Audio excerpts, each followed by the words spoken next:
basura kung ituring, alila sa sariling tahanan. Habang pinagsasaluhan nina Marcos at Sofia ang tamis ng pengtataksil, hindi nila alam na ang babaeng hinahamak nila ay ang siyang wawasak sa kanilang marangyang mundo. Wala kang kwenta. Isang sampal ng katotohanan mula sa asawa. Ngunit sa pagdating ng mga itim na sasakyan, ang bawat luha ni Kate ay magiging huling hantungan ng kanilang kasakiman. Handa ka na bang makilala ang tunay na Ekaterina? O huli na ang lahat para sa iyong pagsisisi? Ano ba ang hindi mo maintindihan? Tapos na tayo. Ayoko na sa'yo. At lalong ayoko sa pabigat na dinadala mo sa sinapupunan mo. You are nothing but a mistake, Maribel.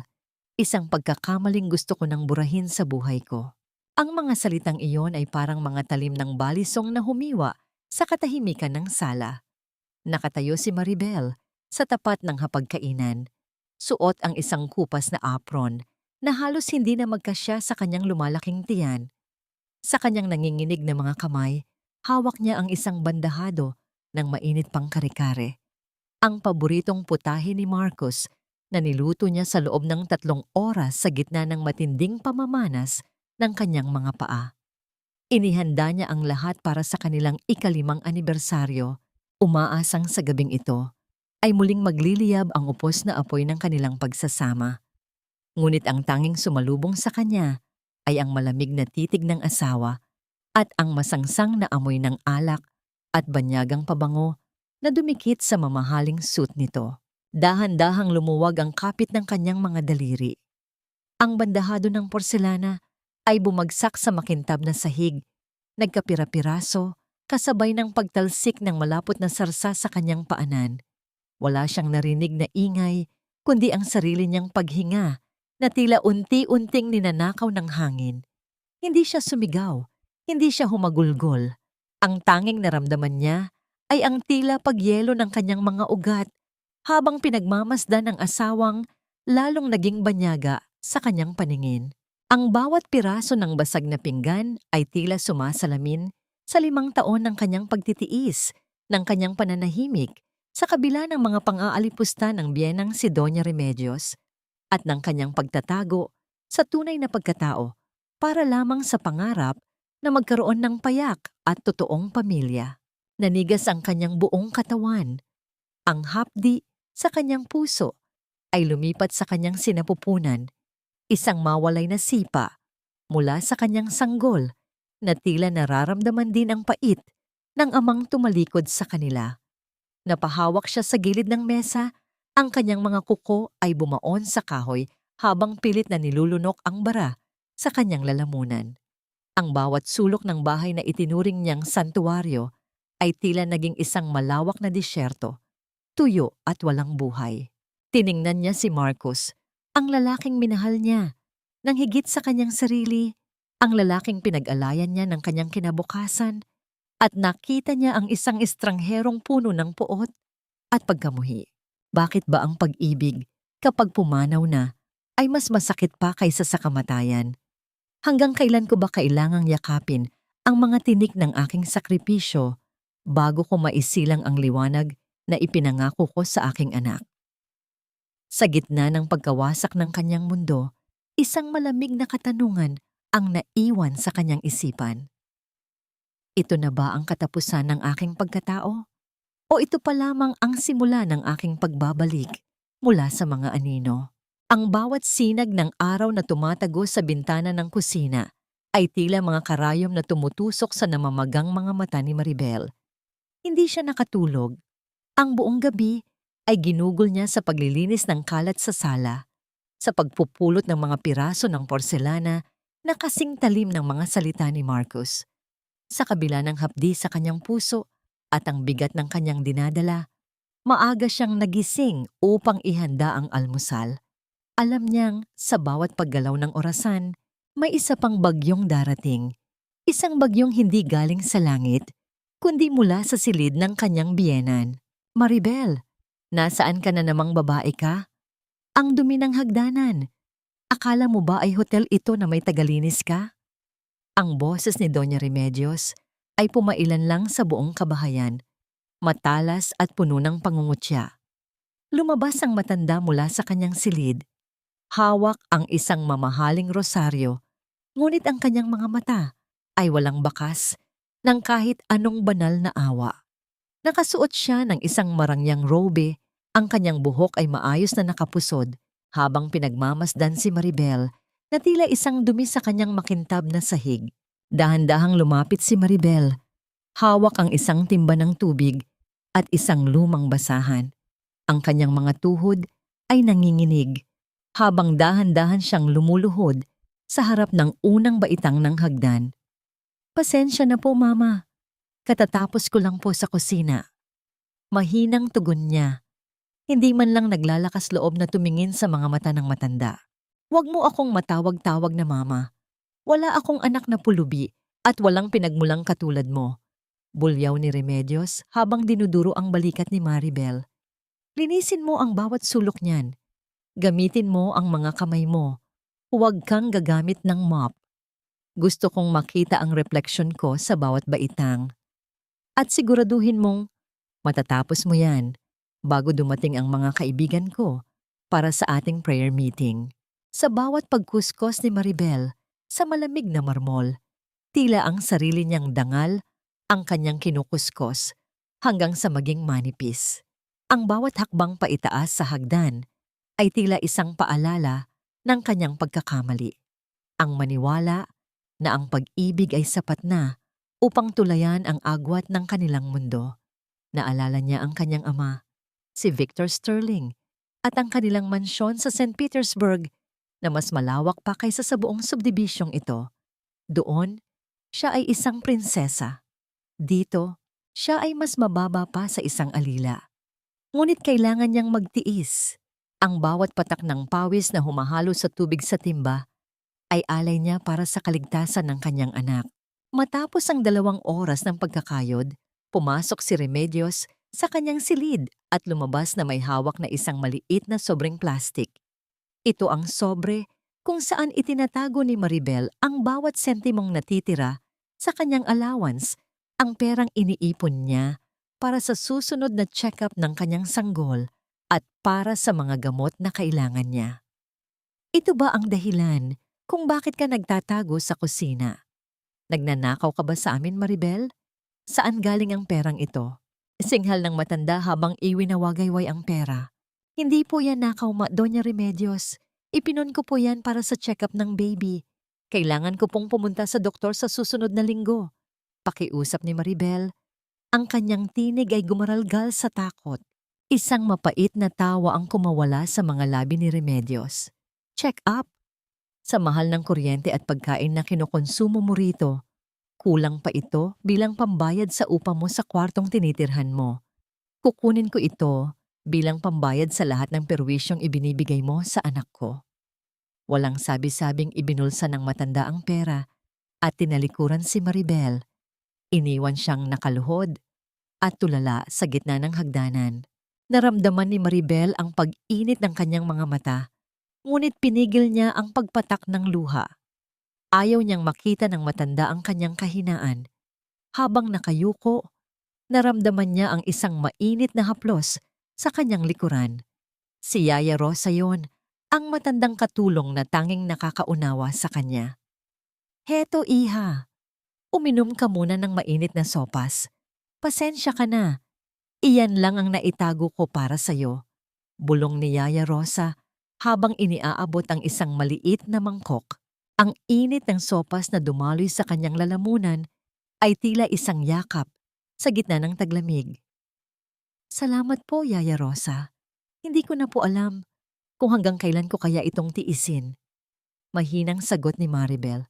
Ang matandang yaya ay tumingin sa kanya ng may malalim na lungkot sa mga mata. Isang tinging tila may gustong sabihin, ngunit pinipigilan lamang. Parang may alam si Yaya Rosa sa lihim na pilit itinatago ni Maribel. Isang lihim na maaaring bumago sa takbo ng kanilang buhay. Bago pa man makasagot si Yaya Rosa, muling lumitaw si Remedios sa itaas ng hagdan. "Bakit ka pa naririyan? At ano yang kinakain mo? Wala ka pang pahintulot na mag-break." Nanliit ang mga mata ng matanda Habang nakatingin kay Maribel, may kakaiba sa kilos ng kanyang manugang nitong mga nakaraang araw. Isang uri ng katatagan na hindi niya maipaliwanag. May itinatago ka ba sa akin, Maribel? Bakit parang hindi ka na natatakot sa akin? Sino ang kausap mo sa lumang telepono mo kagabi? Hindi nakasagot si Maribel. Ang kanyang puso ay nagsimulang tumibok ng mabilis, tila isang tambol na nagbababala ng panganib. Ang katahimikan sa loob ng bahay ay biglang naputol ng marinig ang malakas na busina mula sa labas ng gate. Isang marangyang itim na SUV ang huminto sa tapat ng kanilang bahay. Ang mga bintana nito ay madilim at hindi mababanaag ang nasa loob. Isang lalaking nakasuot ang bumaba at lumapit sa gate. May hawak na isang itim na sobre na may selyo ng isang kilalang law firm sa ibang bansa. Nagkatinginan si Remedios at Maribel. Ang takot sa mukha ni Remedios ay napalitan ng kuryosidad, habang ang puso ni Maribel ay tila gustong kumawala sa kanyang dibdib. Alam niya ang selyong yon. Iyon ang selyo ng Sterling Group. Ang bawat tibok ng orasan ay tila bumagal, habang ang lalaki ay iniabot ang sobre sa security guard. Ano ang laman ng sobreng iyon na maaaring magpabagsak sa pader ng mga kasinungalingan ni Marcus? At handa na ba si Maribel na harapin ang bawat bagyong darating kapag ang kanyang lihim ay tuluyan ng nabuksan? Anong nangyayari? Bakit halos lahat ng stocks ko ay biglang bumagsak sa loob lang ng isang oras? Hindi ito maaari. Siguradong may nagaganap na manipulasyon sa merkado. Ang boses ni Marcus ay puno ng pagkapraning habang nakatitig siya sa monitor ng kanyang laptop. Ang mga graph na kulay pula ay tila mga lason na unti-unting pumapatay sa kanyang pinaghirapang kumpanya. Hawak niya ang kanyang ulo. Ang mga daliri ay binaon sa kanyang buhok, habang ang pawis ay gumagapang mula sa kanyang noo. Sa kabila ng kanyang karangyaan, ang takot ay nagsimulang mamahay sa kanyang mga mata. Isang uri ng takot na hindi niya naramdaman kailanman simula nang makuha niya ang kayamanan ng pamilya. Sa kabilang dako ng lungsod, si Sofia ay hindi rin mapakali. Habang sakay ng kanyang kulay pulang sports car, napapatingin siya sa rearview mirror bawat minuto. May dalawang itim na SUV na tila sumusunod sa kanya saan man siya pumunta. Hindi lumalapit, hindi lumalayo, parang mga aninong nagmamasid sa dilim.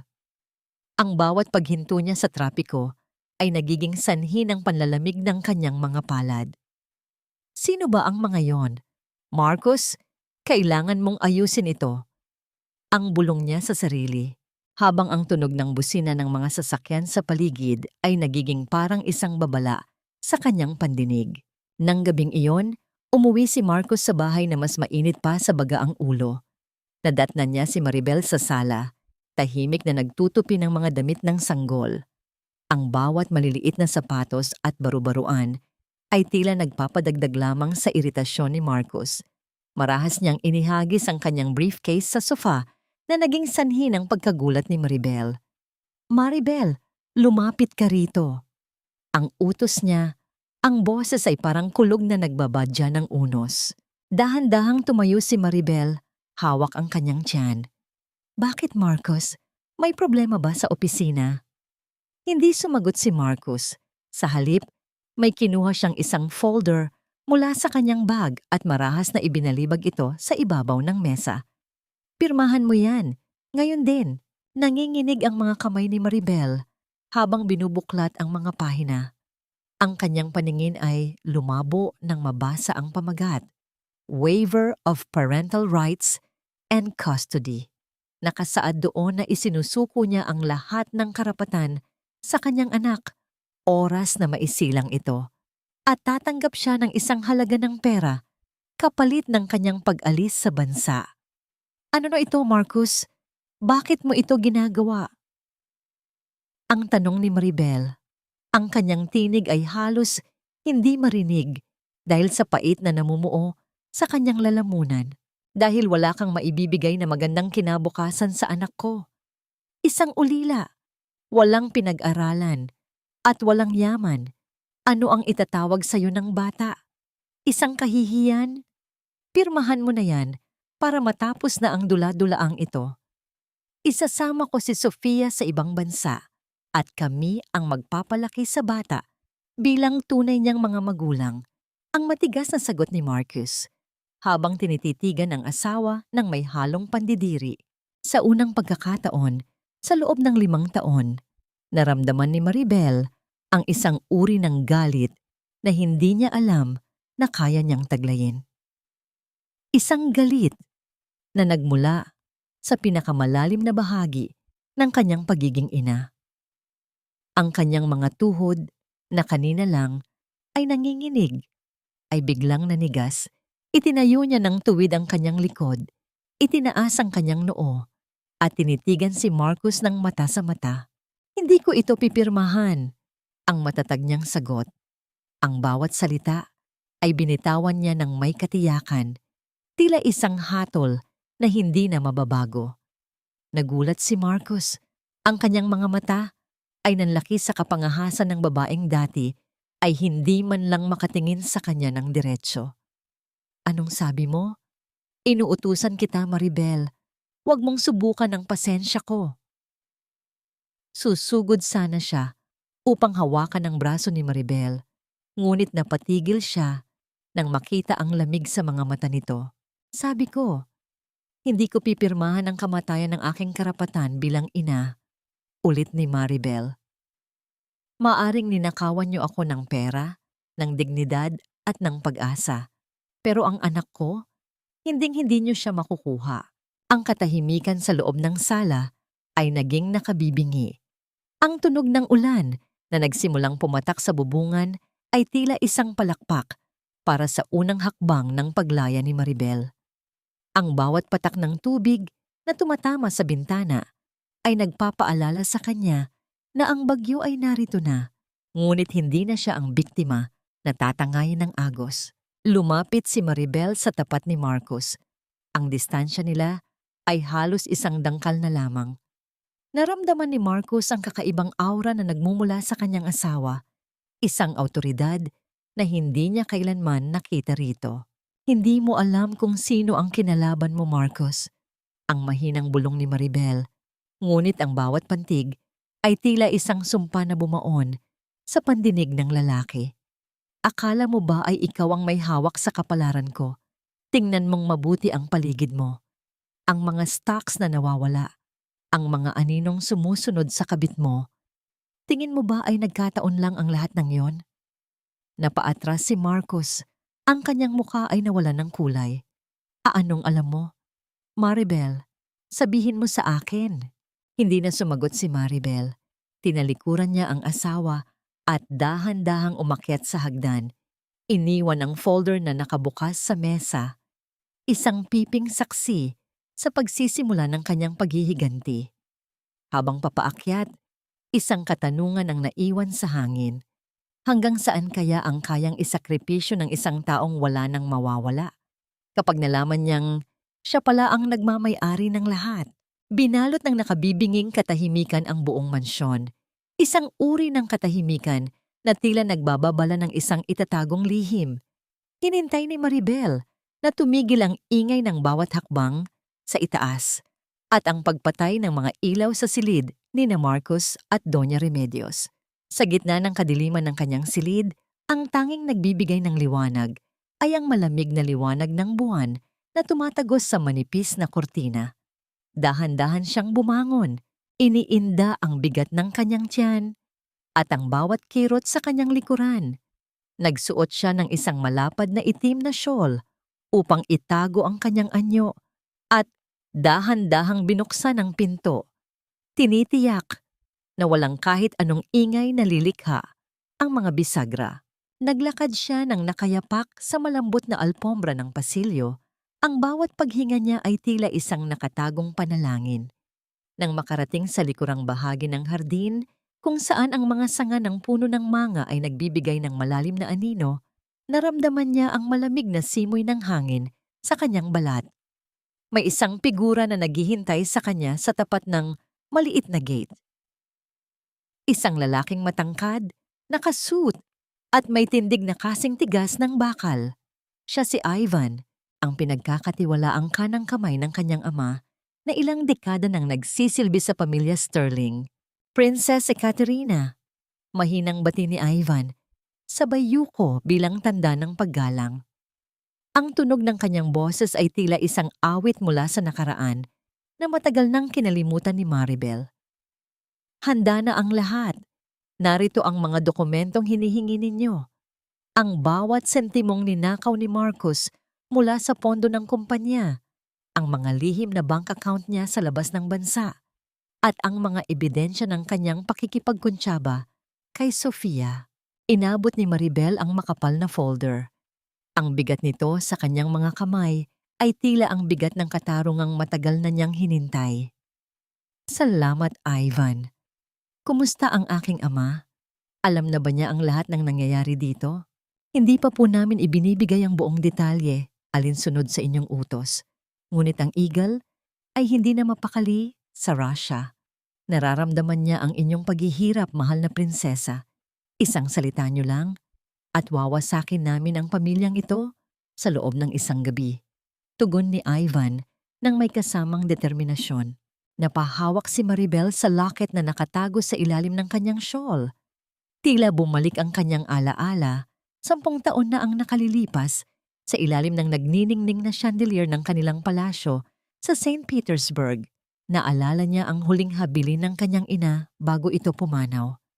Ekaterina, ang yaman ay isang kulungan. Hanapin mo ang taong mamahalin ka, hindi dahil sa iyong korona, kundi dahil sa tibok ng iyong puso. Iyon ang dahilan kung bakit niya piniling maging isang hamak na Maribel. Gusto niyang patunayan na mali ang kanyang ina, na mayroon pang tapat na pag-ibig sa mundo. Ngunit ang bawat latay sa kanyang puso mula kay Marcos ay patunay na tama ang bawat babala ng kanyang ina. Hindi pa ngayon, Ivan. Bulong ni Maribel habang nakatingin sa madilim na bintana ng silid ni Marcos. Gusto kong makita ang kanilang unti-unting paghantong sa sarili nilang bitag. Gusto kong maramdaman nila ang bawat pait na ipinalasap nila sa akin.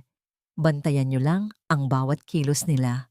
Mabilis na nagpaalam si Ivan at naglaho sa kadiliman, kasabay ng marahang pag-alis ng isang sasakyan na hindi man lang gumawa ng ingay sa kalsada. Maingat na bumalik si Maribel sa loob ng bahay. Ang folder ay nakayakap sa kanyang dibdib na tila isang kalasag. Ngunit bago pa man niya marating ang kanyang silid, napatigil siya. Isang mahinang tunog ng pagbukas ng pinto ang narinig niya mula sa kusina. Mabilis siyang nagtago sa likod ng isang malaking haligi, pinipigil ang bawat paghinga habang ang kanyang puso ay tila gustong kumawala sa kanyang dibdib. Nakita niya si Doña Remedios na lumabas mula sa kusina. Hawak ang isang baso ng tubig. Ngunit hindi ang baso ang nakakuha ng atensyon ni Maribel, kundi ang paraan ng paglingon ng matanda sa paligid. Tila may hinahanap, tila may nararamdamang hindi tama. Naghintay si Maribel ng ilang minuto bago tuluyang pumasok sa kanyang silid. Mabilis niyang itinago ang folder sa ilalim ng kanyang kutsyon at humiga. Pilit na ipinapikit ang mga mata kahit ang kanyang diwa ay gising na gising. Ang lamig ng gabi ay tila pumasok sa kanyang mga buto, isang uri ng lamig na nagmumula sa katotohanang ang bawat hakbang niya ay binabantayan na rin ng kanyang mga kaaway. Kinaumagahan, nagising si Maribel sa isang marahas na pagkalampag sa kanyang pinto.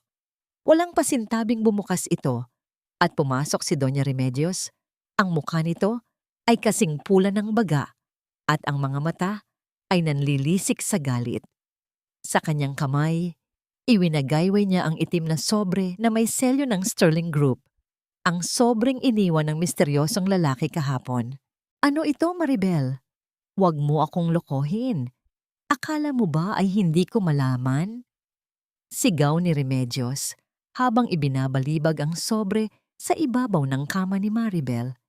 Binuksan ko ito at kahit hindi ko maintindihan ang lahat ng nakasulat sa wikang banyaga, nakita ko ang pangalan mo, Ekaterina Sterling.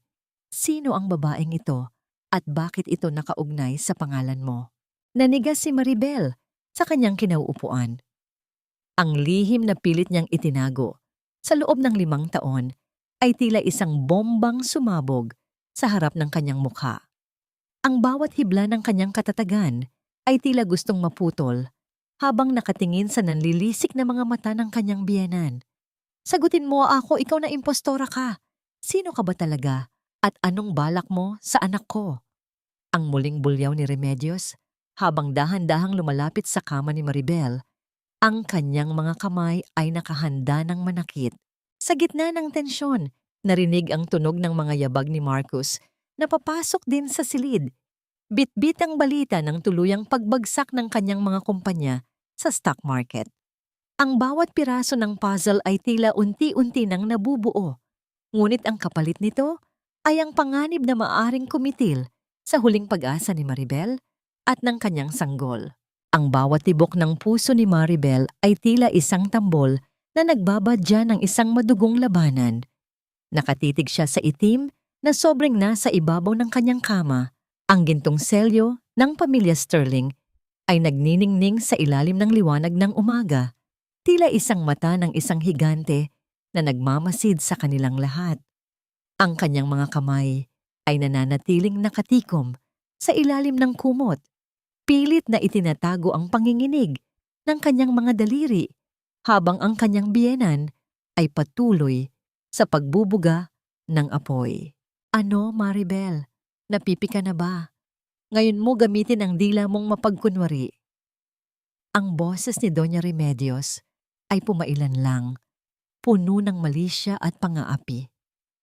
Akala mo ba ay hindi ko mapapansin ang mga kilos mo? Ang paglabas-labas mo sa gabi, ang mga misteryosong tawag na natatanggap mo. At ngayon, ang pangalang ito, Ekaterina Sterling.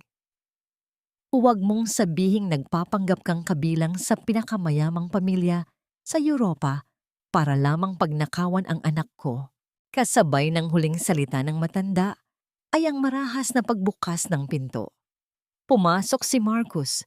Ang kanyang buhok ay gulo-gulo at ang kanyang mga mata ay nanlilisik sa puyat at desperasyon. Hindi na niya napansin ang tensyon sa loob ng silid. Ang tanging dala niya ay ang balita ng kanyang sariling pagkawasak. Mama, itigil niyo na yan. Wala akong panahon sa mga drama niyo. Ubus na ang lahat. Ang kumpanya, ang mga ari-arian natin. Kinuha na ng bangko ang lahat. Napatigil si Remedios. Ang kanyang mukha ay nawala ng kulay. Anong sinasabi mo, Marcus? Ang Sterling Group. Hindi ba't nangako sila ng investment? Dahan-dahang kinuha ni Marcus ang itim na sobre mula sa kama at binasa ang pangalang nakasulat doon.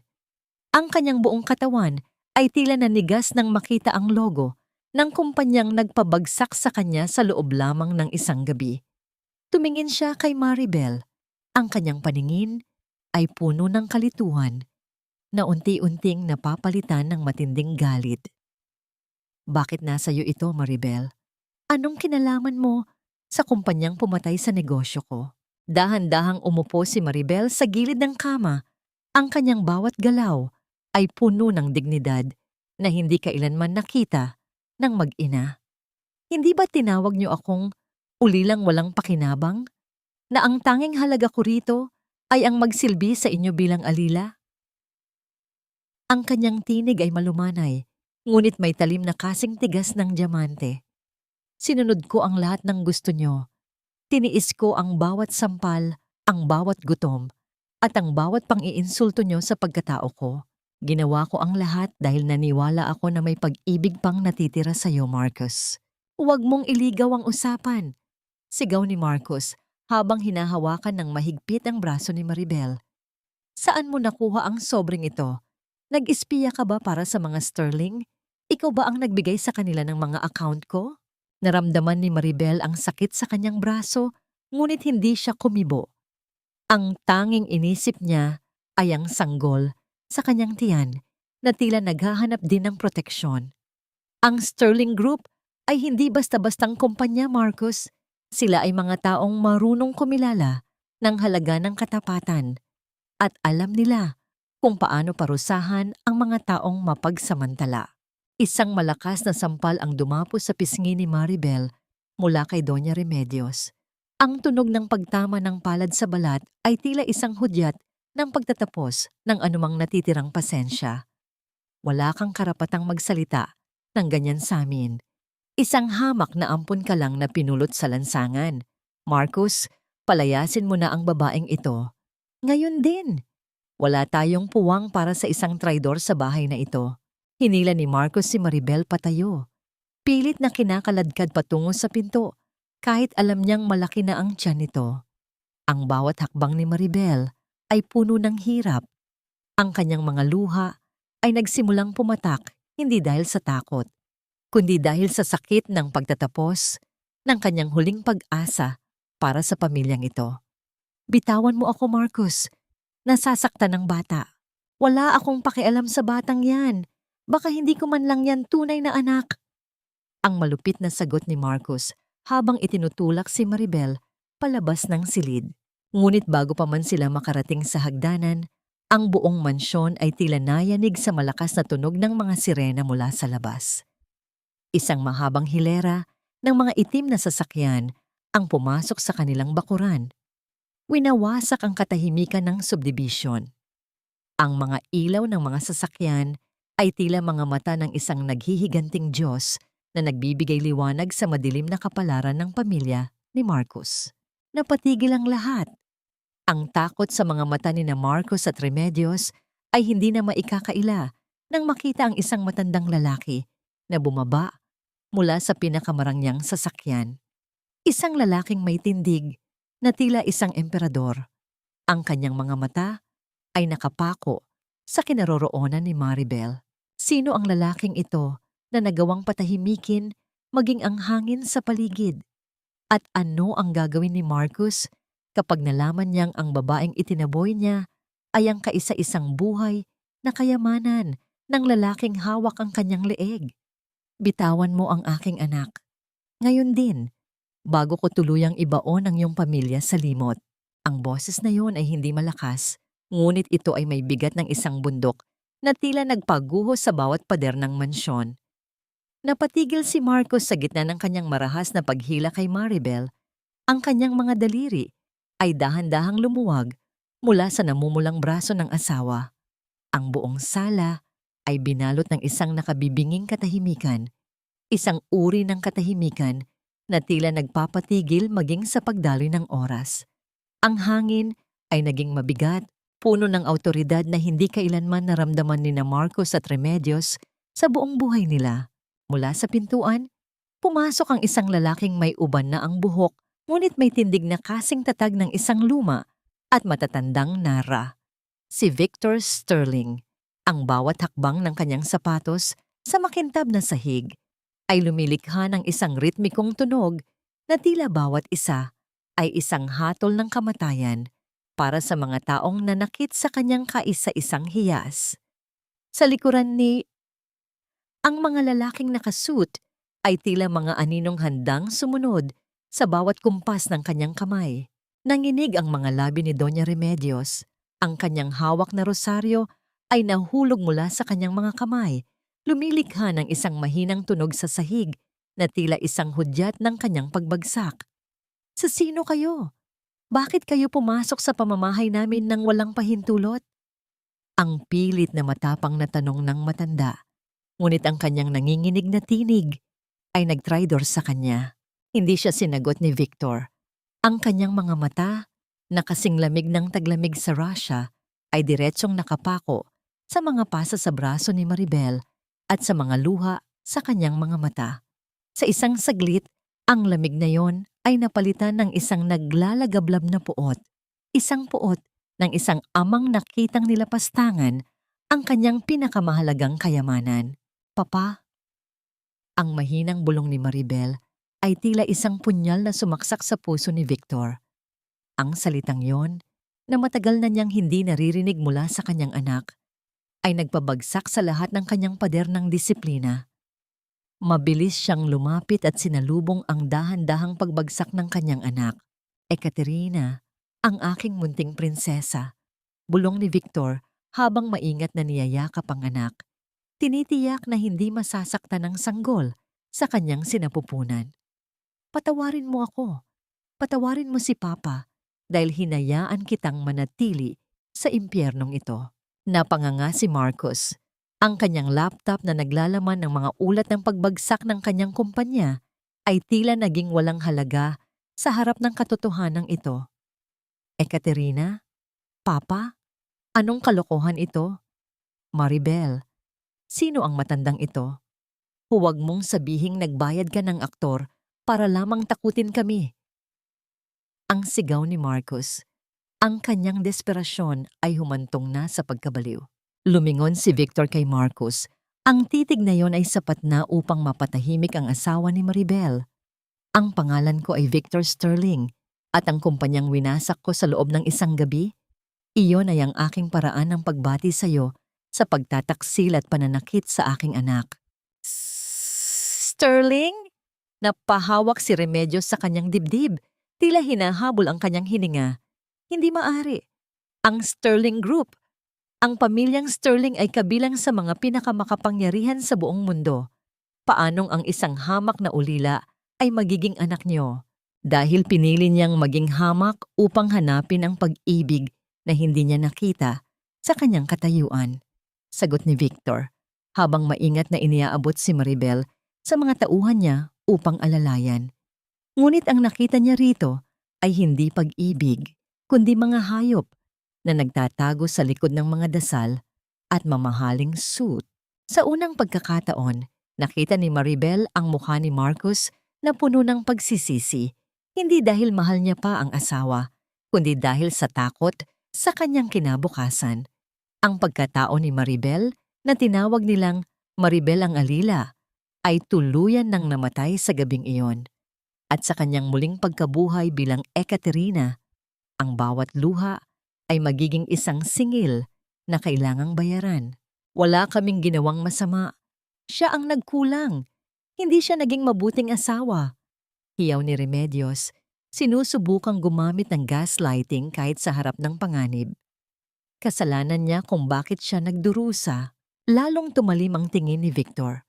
Sa isang iglap, tila ang buong silid ay naging isang bitayan. Ang bawat salitang lumalabas sa iyong bibig ay lalong nagpapatanda sa iyong sentensya. Marcos Remedios. Kukunin ko ang lahat. Ang bahay na ito, ang pangalan niyo, at ang bawat barya sa inyong bulsa. Iiiwanan ko kayong mas mahirap pa sa mga taong inalipusta niyo.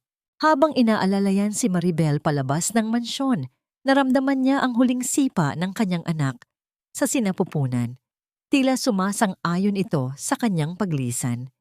Lumingon siya sa huling pagkakataon sa bahay na naging kulungan niya ng 5 taon. Ang pangarap niya ng isang payak na pamilya ay tuluyan ng naglaho. Ngunit sa pagguho ng pangarap na yon ay ang pagsilang ng isang bagong pag-asa. Papa, gusto ko nang umuwi. Mahinang sabi ni Maribel, ang kanyang ulo ay nakasandal sa balikat ng kanyang ama. Uuwi na tayo, anak.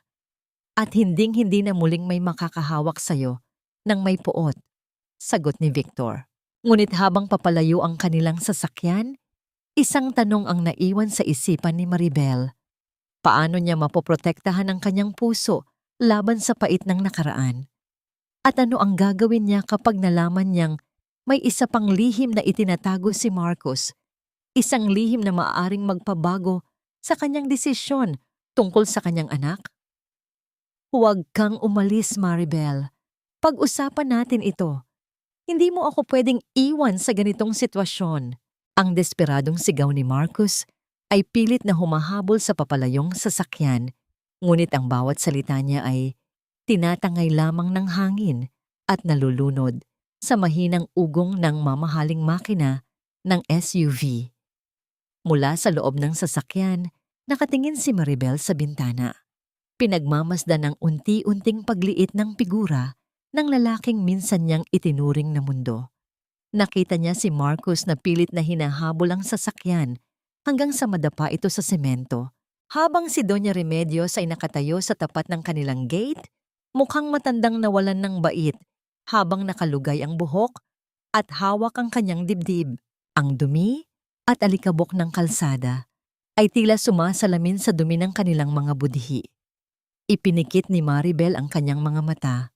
Pilit na iwinawak siyang imahe ng kanyang asawa. Sa loob ng sasakyan, ang amoy ng mamahaling balat ng upuan at ang bango ng sariwang bulaklak ay isang matinding sampal ng katotohanan. Isang mundo ito na kailanman ay hindi maaabot ng pamilya ni Marcos, kahit gaano pa sila magpanggap na mayaman. Naramdaman ni Maribel ang isang mainit na kumot na ibinalot sa kanyang mga balikat. Ang kanyang ama, si Victor, ay hindi nagsasalita, ngunit ang mahigpit na paghawak nito sa kanyang kamay ay sapat na upang ipadama ang lahat ng pagsisisi at pagmamahal na itinago nito sa loob ng maraming taon. Tumingin si Maribel sa kanyang mga palad.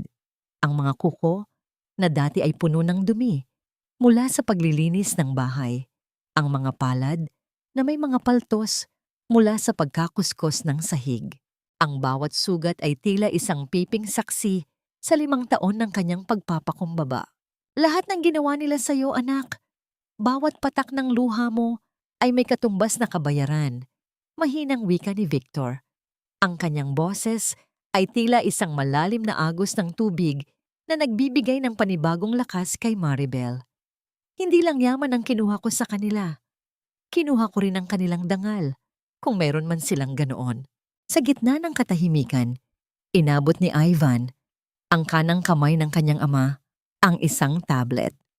Mahal na prinsesa, may isa pa kaming natuklasan sa mga dokumentong nakuha namin mula sa personal na vault ni Marcos. Akala namin ay tungkol lamang ito sa negosyo. Ngunit, nag-alinlangan si Ivan.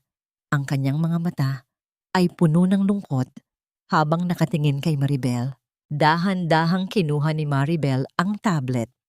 Ang kanyang puso ay nagsimulang tumibok ng mabilis. Isang uri ng kaba na mas masakit pa sa pisikal na pananakit na naranasan niya. Binasa niya ang isang lihim na kontrata sa pagitan ni Marcos at ng pamilya ni Sophie. Ang petsa nito ay 3 buwan na ang nakalilipas. Noong panahon na nalaman ni Marcos na buntis siya, nanlamig ang buong pagkatao ni Maribel. Nakasaad sa kontrata na oras na may isilang ang sanggol, ibibigay ni Marcos ang legal na kustodya ng bata kay Sofia kapalit ng isang malaking investment sa kanyang bumabagsak na kumpanya. Plano nilang palabasin na si Maribel ay nawala sa katinuan upang maipakulong ito sa isang mental asylum at tuluyang mailayo sa bata. Hindi lamang siya balak hiwalayan ni Marcos, balak nitong ituring na parang isang kagamitan ang sarili nilang anak na ipinagbibili para sa pera. Ang bawat letra sa dokumento ay tila naging mga uod na gumagapang sa kanyang isipan. Ang pagtataksil ni Marcos ay hindi lamang pala hanggang sa kama ni Sofia. Ito ay umabot hanggang sa kaluluwa ng kanilang hindi pa isinisilang na sanggol. Napahawak si Maribel sa kanyang tiyan. Ang kanyang mga daliri ay bumaon sa tela ng kanyang damit, habang ang isang tahimik na hikbi ay kumawala sa kanyang mga labi.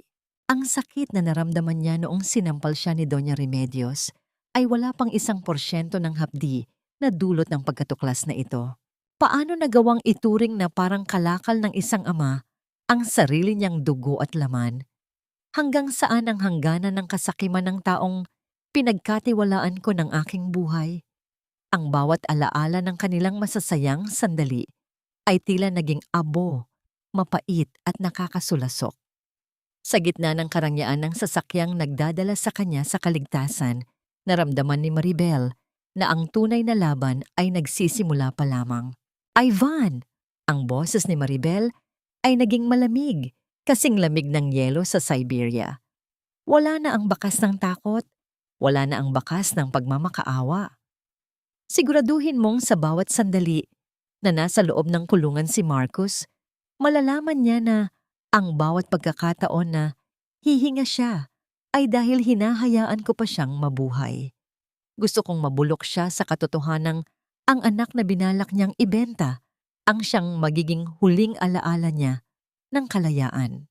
Tumingin siya sa bintana, sa nagdidilim na kalangitan ng Maynila. Ang ulan ay nagsimulang pumatak ng malakas, tila hinuhugasan ang bawat dumi ng nakaraan. Ngunit sa gitna ng unos, isang panibagong takot ang sumagi sa kanyang isipan. Kung nagawa ni Marcos na ibenta ang sariling anak, ano pa kaya ang mga lihim na itinatago ni Sofia? Ang babaeng tila may mas malalim pang koneksyon sa pamilya Sterling kaysa sa inaasahan nila. Ang bawat marangyang unan at malambot na sapin ng kama ay tila ba nagpapaalala sa akin ng bawat gabi na natulog ako sa matigas na sahig ng kusina, naghihintay sa iyong pag-uwi, Marcos. Ang bulong na yon ni Maribel ay nilunod ng mahinang ugong ng air conditioner sa loob ng presidential suite ng isang sikat na hotel sa Makati. Nakatayo siya sa tapat ng malawak na bintanang salamin, pinagmamasdan ng mga ilaw ng lungsod na tila mga mumunting bituin sa lupa. Suot niya ang isang puting silk robe at sa unang pagkakataon, sa loob ng 5 taon, naramdaman niya ang linis at lambot ng tela sa kanyang balat. Isang malaking kontrast sa magaslaw na duster na pilit niyang pinagkakasya sa kanyang lumalaking tiyan nung siya ay nasa poder pa ng mga kontrabida. Dahan-dahang lumapit si Victor Sterling sa kanyang anak. May hawak na baso ng mainit na gatas. Ang bawat hakbang niya sa makapal na carpet ay hindi lumilikha ng ingay. Tila ayaw niyang mabasag ang katahimikan ng pag-iisip ni Maribel. Inumin mo muna ito, Ekaterina. Para sa bata. Huwag mong hayaang ubusin ng puot. Ang lakas na dapat ay para sa iyong anak. Malumanay na wika ng ama. Kinuha ni Maribel ang baso. Ang kanyang mga daliri ay bahagyang nanginginig. Papa, akala ko ay sapat na ang makita silang bumagsak. Pero nang mabasa ko ang kontrata, nang malaman ko na pati ang bata ay ginawa nilang negosyo. Naputol ang kanyang salita nang magsimulang gumaralgal ang kanyang tinig. Ang baydanvat sa kanyang puso ay tila isang buhawi na ayaw tumigil. Paano nagawa ng isang ama na ituring na produkto ang sarili niyang dugo? Dahil ang mga taong bulag sa pera ay wala ng kaluluwa, anak. Sagot ni Victor habang hinahaplos ang buhok ng dalaga. Ngunit huwag kang mag-alala. Ang hustisya ay hindi lamang tungkol sa pagpapakulong sa kanila. Ipararanas natin sa kanila ang mabuhay sa mundo na ang tanging kasama ay ang anino ng kanilang sariling mga kasalanan. Pumasok si Ivan sa silid, bit-bit ang isang manipis na tablet. Ang kanyang mukha ay seryoso. Tila may mahalagang impormasyon na hindi makapaghintay. Mahal na prinsesa, Sir Victor, may nakuha kaming balita mula sa aming mga tauhan na nagbabantay sa mansyon ni Marcos. Dumating si Sofia roon kanina. Bit-bit ang kanyang mga abogado. Mukhang sinusubukan nilang ilipat ang mga huling natitirang assets ni Marcos sa ilalim ng pangalan niya bago pa man ito tuluyang ma-freeze ang bangko. Isang mapait na ngiti ang sumilay sa mga labi ni Maribel. Akala ni Sofia ay siya ang magiging bagong reyna ng kumpanya. Hindi niya alam na ang bawat lupang inaapakan niya ay pag-aari na natin. Tumingin siya kay Ivan ng may nanlalamig na determinasyon. Hayaan niyo silang mag-away. Hayaan niyo silang maglapurutan sa kanilang sariling dumi. Gusto kong makita kung paano tatalikuran ni Sofia si Marcos kapag nalaman niyang wala na kahit isang barya ang lalaking ipinagpalit niya sa akin. At may isa pa po, mahal na prinsesa. Dagdag ni Ivan, ang kanyang boses ay bumaba ng bahagya. Tiningnan namin ang background ni Sofia. Hindi siya basta-bastang anak ng isang negosyante. Ang kanyang tunay na apelyido ay hindi naman talaga Mercado. Siya ay si Sofia Romanov, anak ng isa sa mga dating katuwang ni Sir Victor sa Russia na itiniwalag dahil sa pagnanakaw. Mukhang ang paglapit niya kay Marcos ay hindi isang aksidente. Planado ang lahat para makalapit sila sa inyo at makaganti sa pamilya Sterling. Nanlaki ang mga mata ni Maribel. Ang bawat piraso ng puzzle ay tila unti-unti nang nabubuo sa isang mas malaki at mas mapanganib na larawan. Ang kanyang paghihirap sa kamay ni Marcus ay hindi lamang pala dahil sa kawalan ng pag-ibig, kundi bahagi ng isang mas malalim na sabwatan. Ang bawat sampal ni Doña Remedios at ang bawat pagtalikod ni Marcus ay tila mga hakbang sa isang madilim na sayaw ng paghihiganti na nagsimula pa bago siya ipanganak. Kung ganoon, ginamit lang nila si Marcus para makuha ako? Ang tanong ni Maribel, ang kanyang tinig ay puno ng kaba. Malamang anak, sagot ni Victor. Ang kanyang panga ay nagngangalit. Ngunit nagkamali sila. Akala nila ay isang mahinang babae ang kanilang hinahamak. Hindi nila alam na ang dugong nananalaytay sa'yo ay dugong hindi marunong sumuko. Tumayo ng tuwid si Maribel. Ang init ng gatas sa kanyang mga kamay ay tila lumipat sa kanyang buong pagkatao. Ivan, simulan na ang phase 2. Gusto kong malaman ni Sofia na ang babaeng inaakala niyang nabulag sa pag-ibig ay ang siyang mismong puputol sa kanyang mga pakpak. At si Marcus, siguraduhin mong matatanggap niya ang balita tungkol sa tunay na pagkatao ni Sofia habang siya ay nasa loob ng presinto. Habang papalabas si Ivan upang isagawa ang mga utos, naramdaman ni Maribel ang isang malakas na sipa mula sa kanyang tiyan. Napangiti siya nang may kahalong pait at pag-asa. Huwag kang mag-alala, anak. Ang bawat luha ni Mami ay ititigil na natin ngayon. Magsisimula na ang tunay na pagbabayad ng utang. Ngunit sa gitna ng kanyang plano, isang tawag ang pumasok sa telepono ni Victor. Ang kanyang ama ay biglang napatigil at ang mukha nito ay namutla. Ano? Saang ospital? Ang sigaw ni Victor. Tumingin si Maribel sa kanyang ama. Ang kaba ay muling bumalik sa kanyang dibdib. Papa, anong nangyari? Si Yaya Rosa. Mahinang wika ni Victor habang nakatingin sa anak. Sinunog ni Remedios ang maliit na bahay sa likod ng mansyon para burahin ang mga ebidensya. At naroon si Yaya Rosa sa loob. Ang baso ng gatas ay muling nahulog mula sa mga kamay ni Maribel. Ang tunog ng pagkabagbag nito sa sahig ay tila ang huling hibla ng kanyang pagpapatawad na tuluyan ng naputol. Ang tanging taong nagbigay sa kanya ng init at pagmamahal sa gitna ng kanyang pagdurusa ay naging biktima ng kawalang hiyaan ng kanyang mga kaaway. Hanggang saan ang kayang gawin ni Doña Remedios para lamang iligtas ang kanyang sarili?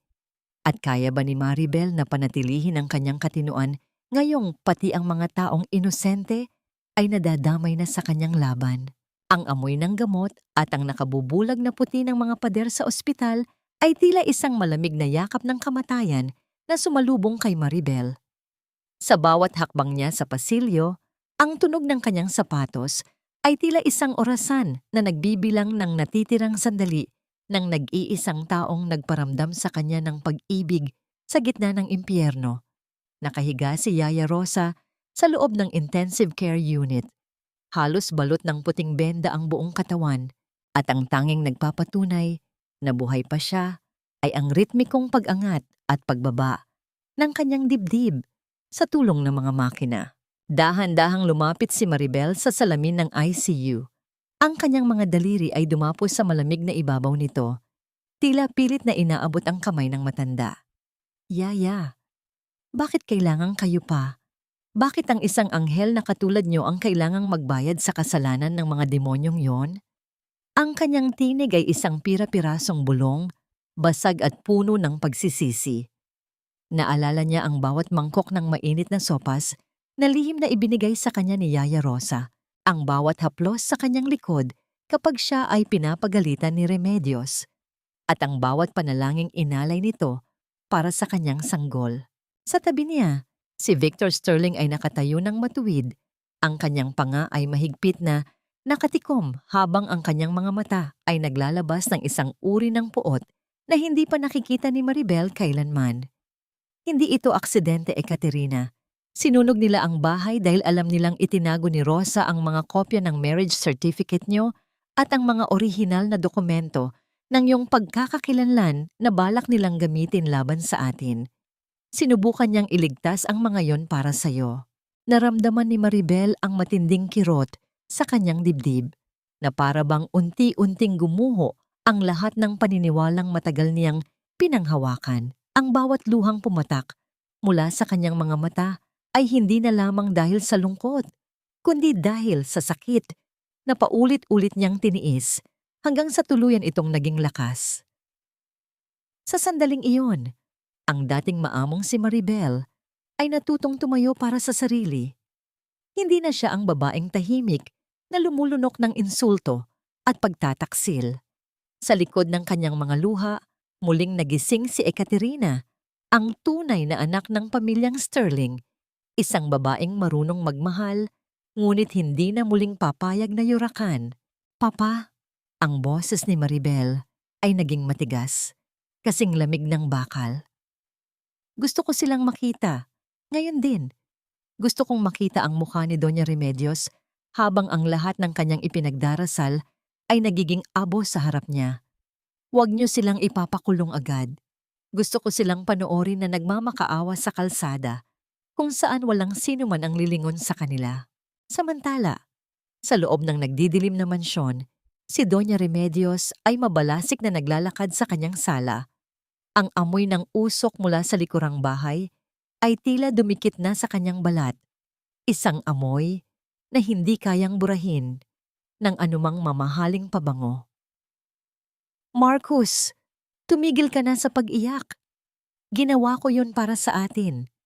Ngayong wala na ang matandang yon at ang mga dokumento, wala silang sapat na ebidensya para idiin tayo sa korte. Pero ma, si Maribel, si Ekaterina, hindi niyo ba nakita ang mga sasakyan? Hindi niyo ba narinig ang banta ng kanyang ama? Ang boses ni Marcus ay puno ng panginginig. Habang nakaupo sa sahig, hawak ang isang bote ng alak na halos ubos na. Wala na tayong pera. Iniwan na rin ako ni Sofia matapos niyang malaman na na-freeze na ang lahat ng accounts ko. Mag-isa na lang tayo, ma. Huwag kang mag-alala. Mayroon pa akong naitagong mga alahas. Sapat na yon para makatakas tayo. Ang sagot ni Remedios, habang pilit na binubuksan ang kanyang jewelry box. Ngunit ang kanyang mga sigaw ay napatigil nang ang buong bahay ay biglang nabalot ng kadiliman. Ang kuryente ay naputol at ang tanging liwanag na natitira ay ang asul at pulang ilaw mula sa mga sasakyan ng pulis na pinalilibutan na ang kanilang bakuran. Isang malakas na pagkakalampag sa pinto ang yumanig sa buong mansyon. Hindi yun ang pulis. Iyon ay ang mga tauhan ni Victor Sterling na marahas na pumasok, hawak ang mga dokumento ng foreclosure. At sa gitna ng kaguluhang iyon, pumasok ang isang babaeng nakasuot ng itim na itim mula sa kanyang belo hanggang sa kanyang sapatos. Si Maribel o ang anino ng babaeng dati nilang inalipusta. Lumapit siya kay Doña Remedios na ngayon ay nakaluhod na sa sahig habang yakap ang kanyang jewelry box. Sa isang mabilis na galaw, kinuha ni Maribel ang box at itinapon ito sa sahig, dahilan upang magkalat ang mga kumikinang na bato sa maruming sahig. Ang bawat brilyanteng ito ay hindi sapat na pambayad sa isang patak ng dugo ni Yaya Rosa. Ang mahinang bulong ni Maribel, ngunit ang bawat salita ay tila isang sampal na nagpatahimik sa matanda. Tumingin si Maribel kay Marcus na ngayon ay gumagapang patungo sa kanyang paanan upang humingi ng tawad. Maribel, patawarin mo ako. Gagawin ko ang lahat. Mahal kita. Alam mo iyan. Isang mapait na ngiti ang sumilay sa mga labi ni Maribel. Ang pag-ibig mo, Marcus, ay parang ang bahay na ito. Marangya sa labas, ngunit bulok at puno ng anay sa loob. At ngayon, oras na para panoorin mo ang pagguho nito. Sa gitna ng sigawan at pagmamakaawa, isang tauhan ni Victor ang lumapit kay Maribel at may ibinulong. Mahal na prinsesa, tumawag po ang ospital. Nagising na po si Yaya Rosa, ngunit meron siyang gustong sabihin sa inyo. Tungkol sa inyong ina. Napatigil ang mundo ni Maribel. Ang kanyang ina? Akala niya ay matagal na itong pumanaw sa isang aksidente? Ano ang koneksyon ni Yaya Rosa sa kanyang nakaraan na hindi sinasabi ng kanyang ama? Habang papalabas siya ng mansyon, iniwan ng mga kaaway na hinahila na ng mga awtoridad, naramdaman ni Maribel na ang tunay na lihim ay hindi pala ang kanyang pagiging sterling, kundi ang dahilan kung bakit siya dinala sa Pilipinas noong siya ay bata pa. Handa na ba niyang malaman ang katotohanang maaaring magpabago sa tingin niya maging sa sarili niyang ama? Mabuti pa ang mamatay sa gitna ng apoy kaysa mabuhay sa loob ng isang malaking kasinungalingan. Ang kaisipang yon ay tila isang malamig na palaso na bumaon sa dibdib ni Maribel habang mabilis na tinatahak ng sasakyan ang daan pabalik sa ospital. Sa loob ng marangyang sasakyan, hindi niya maramdaman ang lambot ng upuan o ang bango ng paligid. Ang tanging nararamdaman niya ay ang bawat mabilis na tibok ng kanyang puso na tila nakikipagkarera sa bilis ng takbo nila. Nakatingin siya sa kanyang ama, kay Victor Sterling, na ngayon ay tahimik na nakatingin sa labas ng bintana. Ang mukha nito ay tila isang estatwa ng bakal, walang emosyon, walang bakas, ng pag-aalinlangan. Ngunit sa unang pagkakataon, nakita ni Maribel ang higpit ng pagkakahawak ng kanyang ama sa kanyang tungkod. Ang kanyang mga buko sa daliri ay pumuti sa tindi ng tensyon. Nang makarating sa silid ni Yaya Rosa, ang amoy ng disinfectant at ang mahinang ugong ng mga medical monitor ang sumalubong sa kanila. Huminto ang lahat ng tunog sa pandinig ni Maribel nang makita ang matanda na dahan-dahang nagmumulat ng mga mata. Ang bawat paghinga ni Yaya Rosa ay tila isang mabigat na pasanin, ngunit ang kanyang mga mata ay puno ng isang uri ng liwanag na tila nanggagaling sa kabilang mundo. Ekaterina! Anak! Ang boses ni Yaya Rosa ay kasing hina ng kaluskos ng mga tuyong dahon, ngunit sa pandinig ni Maribel, ito ay kasing lakas ng isang pagsabog. Dahan-dahang lumapit si Maribel at hinawakan ang nangangaligig na kamay ng matanda. Narito po ako, Yaya. Huwag po kayong magsalita. Magpahinga na muna kayo. Umiling si Yaya Rosa. Ang kanyang mga mata ay lumipat kay Victor na ngayon ay nakatayo sa paanan ng kama. Hindi, kailangan mo itong malaman. Bago pa mahuli ang lahat, ang iyong ina, si Sofia Romanov, hindi siya namatay sa aksidente. Naramdaman ni Maribel ang biglang paglamig ng kanyang mga kamay. Ang pangalang Sofia ay tila isang sumpa na muling bumalik upang multuhin siya. Anong sinasabi niyo, Yaya? Ang sabi ni Papa, matagal na siyang wala. Itinakas ko siya. Ang patuloy ni Yaya Rosa ang bawat salita ay sinasamahan ng pagsisikip ng kanyang dibdib. Itinakas ko siya mula sa Russia dahil ang iyong ama. Si Victor, ang kaisang-isang taong dapat magprotekta sa kanya, ang siya ring naging dahilan ng kanyang pagdurusa. Hindi ka dinala sa Pilipinas para itago sa mga kaaway, Ekaterina. Dinala ka rito dahil ayaw ng iyong ina na lumaki ka sa ilalim ng anino ng isang taong kayang pumatay ng sariling damdamin para sa kapangyarihan. Ang katahimikan sa loob ng silid ay naging nakabibingi. Ang bawat tunog ng makina na nagbabantay sa puso ni Yaya Rosa ay tila bawat segundo ng pagguho ng pedestal na kinalalagyan ni Victor sa puso ni Maribel. Dahan-dahang lumingon si Maribel sa kanyang ama. Ang lalaking akala niya ay kanyang tagapagligtas, ang lalaking pumasok sa mansyon ni na Marcos bilang isang bayani, ay ngayon ay nakatayo ng tahimik. Ang kanyang mga mata ay punong-puno ng madilim na lihim. Papa? Totoo ba ito? Ang tanong ni Maribel. Ang kanyang tinig ay nanginginig sa pagitan ng galit at matinding pait. Kaya ba ako itinapon sa isang ampunan? Kaya ba ako hinayaan mong magdusa sa kamay ni na Marcos? Dahil ang presensya ko rito ay isang paalala ng iyong pagkatalo sa aking ina? Hindi sumagot si Victor. Ang tanging maririnig sa loob ng silid ay ang marahang pagpatak ng ulan sa bintana. Tila nakikiramay sa pagkadurog ng huling piraso ng tiwala ni Maribel. Sa isang saglit, ang lahat ng karangyaan ng Sterling Group ay naging parang mga abo na lumilipad sa hangin. Ang babaeng kasama ni Marcos, si Sofia. ang huling bulong ni Yaya Rosa bago muling pumikit ang kanyang mga mata sa pagod. Hindi siya ang iyong kaaway. Siya ang iyong. Hindi na natapos ang pangungusap. Ang mabilis at tuloy-tuloy na tunog ng monitor ay pumailan lang sa buong silid, hudyat na ang puso ni Yaya Rosa ay sumuko na. Mabilis na pumasok ang mga doktor at nurse, pilit na inilalayo si Maribel sa kama. Ngunit ang kanyang mga paa ay tila nakabaon na sa sahig. Nakatitig lamang siya sa kanyang ama. Ang bawat sakripisyo niya sa loob ng 5 taon, ang bawat sampal ni Doña Remedios, at ang bawat panlalait ni Marcos ay tila naging maliit na bagay kumpara sa katotohanang ang mismong dugo niya ang siyang tunay na naging traidor sa kanyang buhay.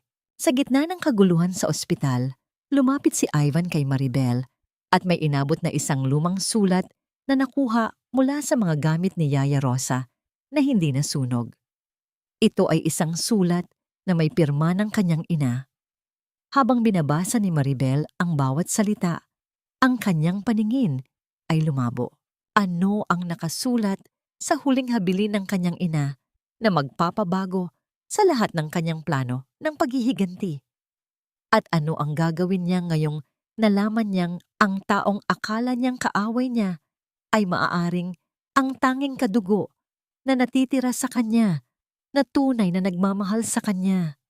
Ang bawat yakap ni Papa na akala ko ay taming ng proteksyon ay isa palang malamig na bakal ng hawla na matagal nang nakakulong sa aking pagkatao.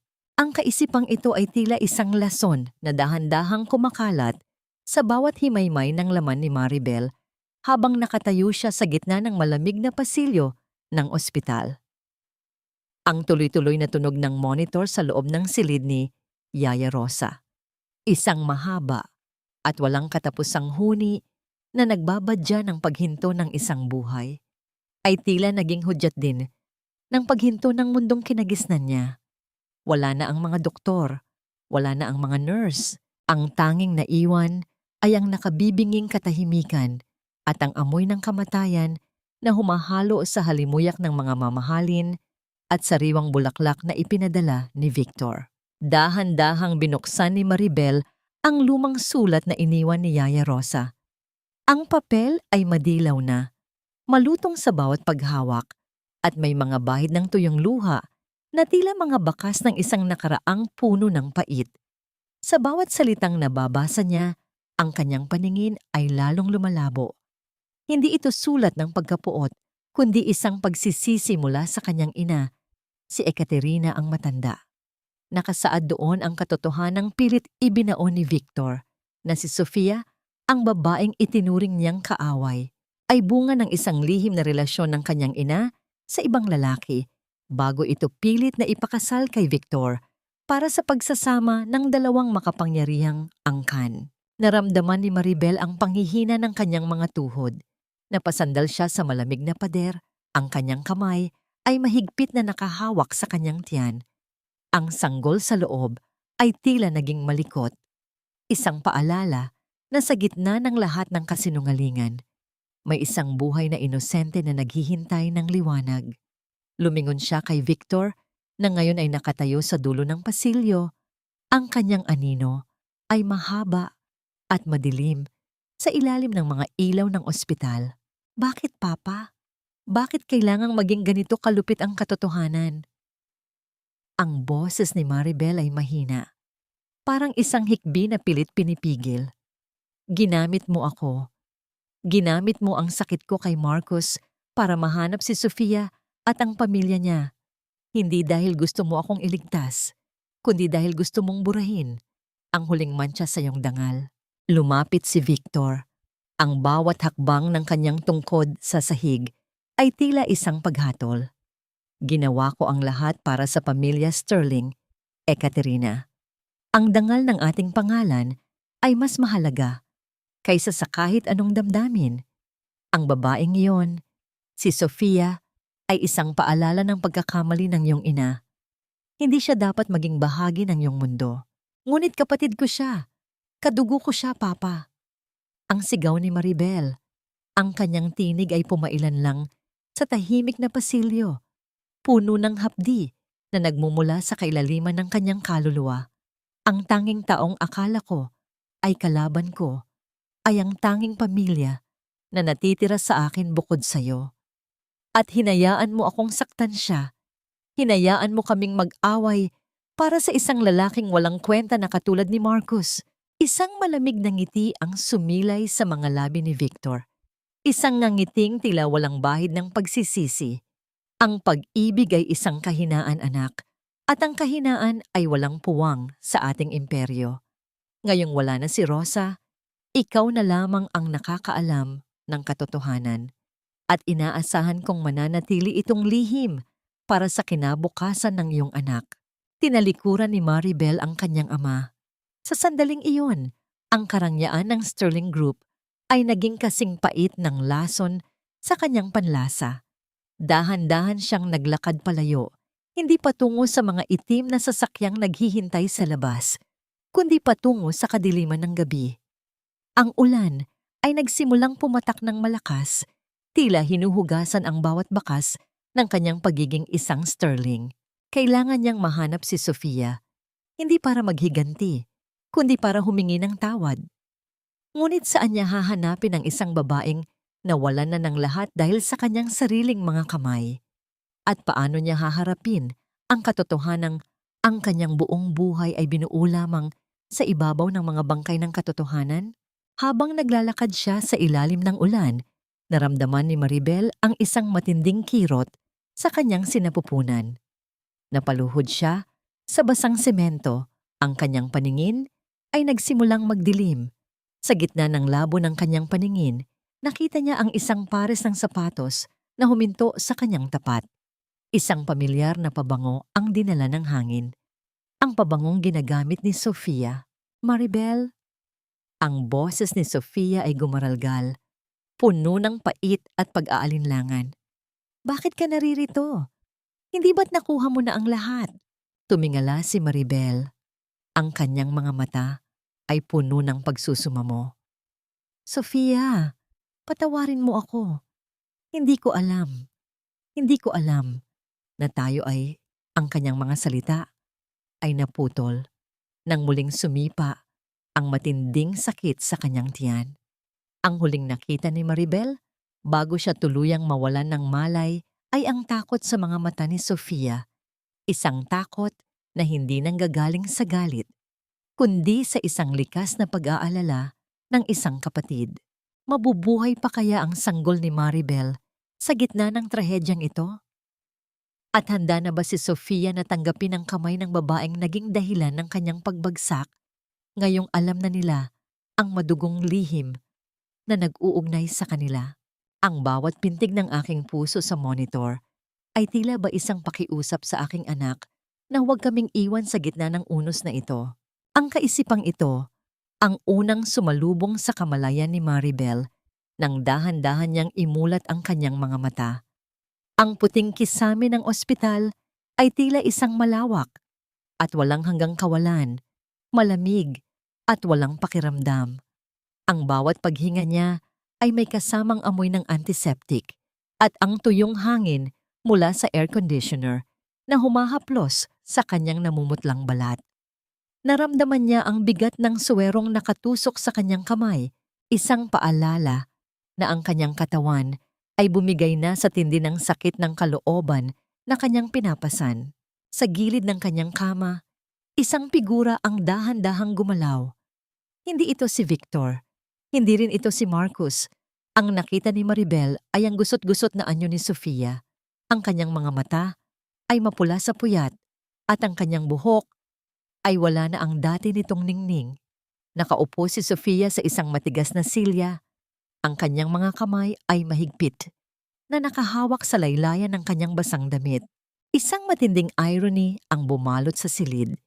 Ang babaeng binalak agawin ang kanyang asawa at anak ay siya palang naging tanging sumalo sa kanya sa gitna ng kalsada. Gising ka na pala. Mahinang wika ni Sofia. Ang kanyang boses ay tila isang tuyong kaluskos sa katahimikan. Sabi ng doktor, masyado raw mataas ang blood pressure mo dahil sa stress. Muntik na kayong mawala ng bata. Pinilit ni Maribel na bumangon, ngunit isang matalim na kirot sa kanyang tiyan ang pumigil sa kanya. Bakit ka pa naririto, Sofia? Pagkatapos ng lahat ng ginawa namin sa'yo, pagkatapos kitang panoorin na mawalan ng lahat. Isang mapait na ngiti ang sumilay sa mga labi ni Sofia, isang ngiting puno ng pagod at pagsuko. Dinala kita rito dahil sa huling sandali. Bago ka nawalan ng malay, tinawag mo akong kapatid. Maribel, sa buong buhay ko ang tanging alam ko lang ay ang pamilya. Sterling ang pumatay sa aking kinabukasan. Pero nang makita kitang nakaluhod sa ulan na may dalang sulat ng aking ina, naramdaman ko na pareho lang tayong biktima rito. Naramdaman ni Maribel ang init ng luha sa kanyang mga mata. Ang bawat salita ni Sofia ay tila isang mahapdi, ngunit nakapagpapagaling na gamot sa kanyang sugatang puso. Ang katotohanang sila ay nagmula sa iisang sinapupunan ay isang bigat na hindi niya alam kung paano dadalhin. Ang tanging taong dapat ay kakampi niya, ang kanyang ama, ang siyang nag-ayos ng madilim na senaryong ito upang sila ay magkaaway. Alam mo ba kung anong ginawa ni Papa? Ang tanong ni Maribel, ang kanyang tinig ay gumaralgal. Ginamit niya ang bawat luha ko kay Marcos para saktan ka. Ginawa niya akong pain para mahanap kayo ni Yaya Rosa at mapatahimik ang katotohanan tungkol sa aking ina. Ang akala ko ay inililigtas niya ako, pero ginagawa lang niya akong sandata para sa kanyang sariling interes. Huminto ang daloy ng usapan nang marinig ang tunog ng mga yabag sa pasilyo, mabigat, awtoritatibo, at may kasamang tunog ng isang tungkod na tumatama sa sahig. Alam ni Maribel ang tunog na yon. Iyon ang tunog ng pagdating ni Victor Sterling. Ang bawat pagtama ng tungkod sa semento ay tila isang pako na ibinabaon sa katahimikan ng silid. Bumukas ang pinto at pumasok si Victor. Ang kanyang mukha ay kasing tigas pa rin ng bato. Ngunit nang makita niya si Sofia na nakaupo sa tabi ng kanyang anak, ang kanyang mga mata ay nanliit sa puot. Bakit hinayaan ng security na makapasok ang babaeng ito? Ilabas siya rito. Ngayon din. Hindi siya aalis, Papa. Ang matatag na sagot ni Maribel, kahit ang kanyang tinig ay nanginginig sa panghihina. Sofia is staying here at ikaw ang dapat lumabas. Hindi mo na ako kontrolado. Ang Sterling na kilala mo ay namatay na sa ulan kagabi. Napatigil si Victor. Ang kanyang panga ay nagngangalit. Ekaterina, hindi mo alam ang sinasabi mo. Ang babaeng yan ay anak ng isang traidor. Huwag mong dungisan ang ating pangalan sa pakikihalubilo sa kanya. Ang tanging nagdudungis sa pangalang Sterling ay ikaw, Papa. Tugon ni Maribel habang hinahawakan ang kamay ni Sofia sa harap ng kanyang ama. Ang pangalang ito ay puno ng dugo at kasinungalingan. At simula ngayon, mas pipiliin ko pang maging isang hamak na Maribel kaysa maging anak ng isang taong walang kaluluwa. Sa galit ni Victor, tinalikuran niya ang silid ng hindi nagsasalita. Ngunit bago siya tuluyang lumabas, isang huling babala ang binitawan niya. Kung pipiliin mo ang babaeng iyan kaysa sa akin, huwag kang aasa na may makukuha kang kahit anong tulong mula sa Sterling Group. Mawawala sa iyo ang lahat, Ekaterina. Ang yaman mo, ang proteksyon mo, at ang kapangyarihan mo.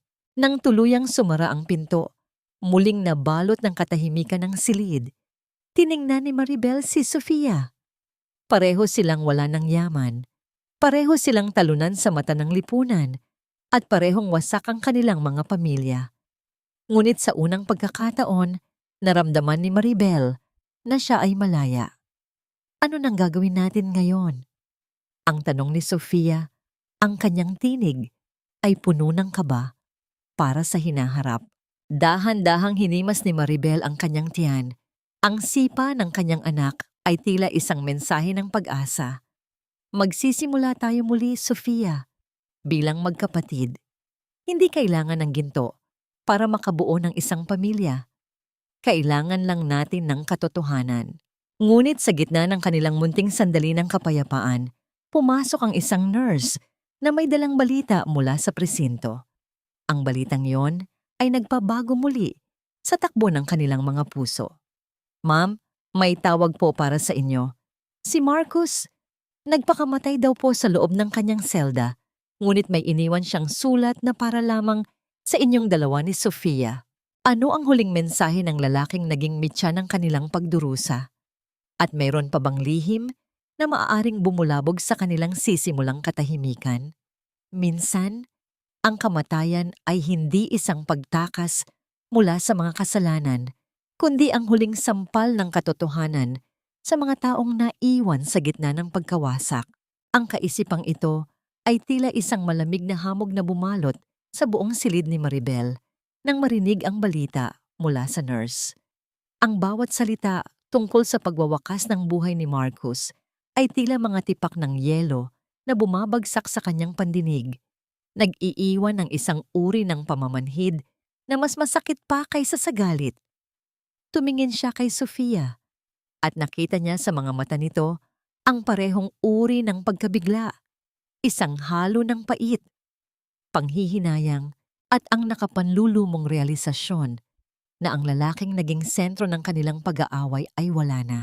Pumasok ang isang opisyal mula sa presinto, bitbit ang isang lukot na papel na nakalagay sa loob ng isang plastic bag. Walang kibong inabot ito kay Maribel. Ang bawat kaluskos ng plastic sa gitna ng katahimikan ay tila ba tunog ng isang paghatol natapos na ang isang yugto ng kanilang pagdurusa. Dahan-dahang kinuha ni Maribel ang sulat. Ang kanyang mga daliri ay nanginginig habang dahan-dahang binubuklat ang huling mensahe ng lalaking minsan niyang tinawag na asawa. Maribel at Sofia, ang simula ng sulat. Ang sulat kamay ay magulo, tila isinulat sa gitna ng matinding pagkabalisa. Sa oras na mabasa niyo ito, wala na ako. Wala na ang lalaking naging duwag sa harap ng kanyang ina at naging sakim sa harap ng inyong pagmamahal. Maribel, sa bawat gabing pinapanood kita sa kusina, alam kong hindi ako karapat-dapat sa'yo.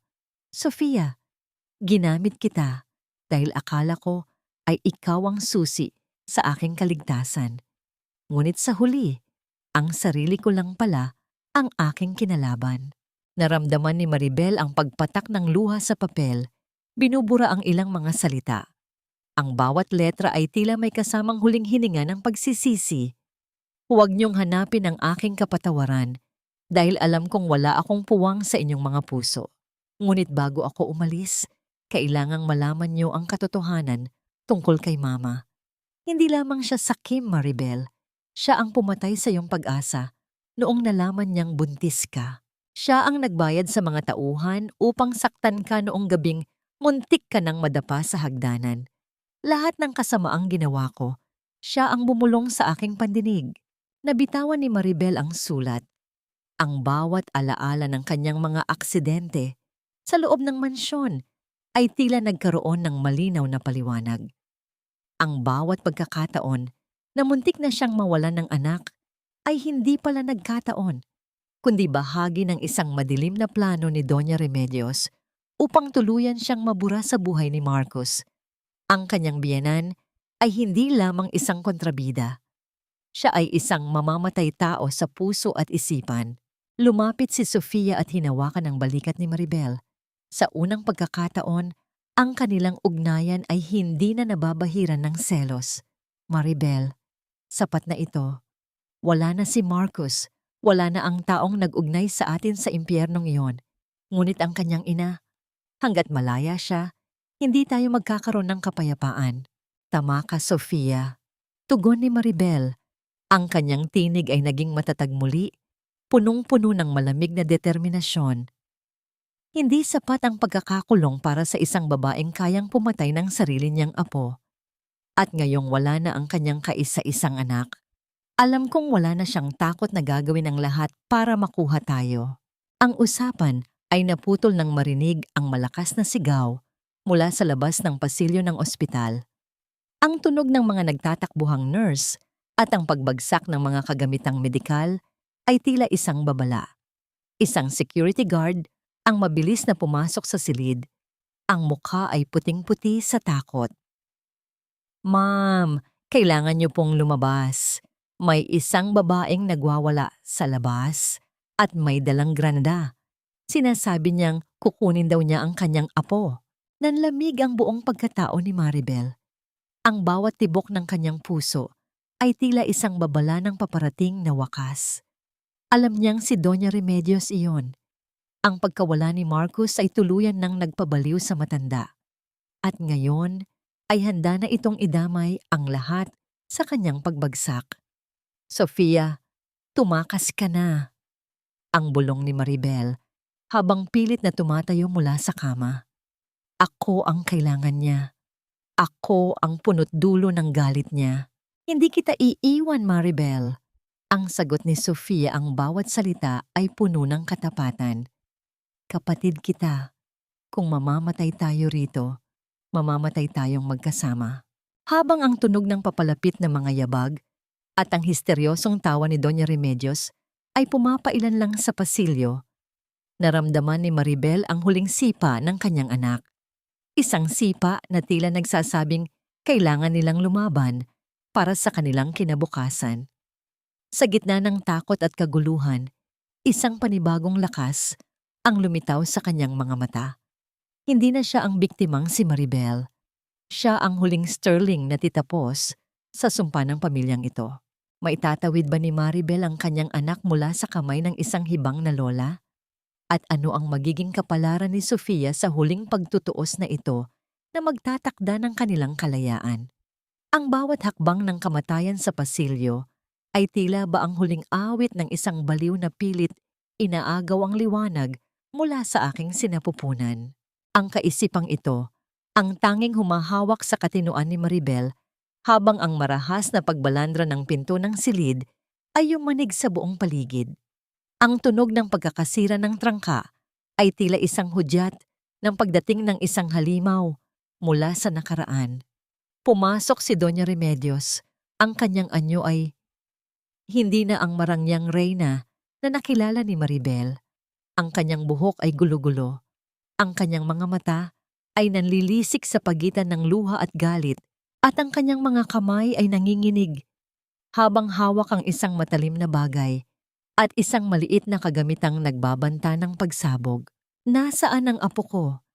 Ibigay mo sa akin ang kaisa-isang naiwan ng anak ko.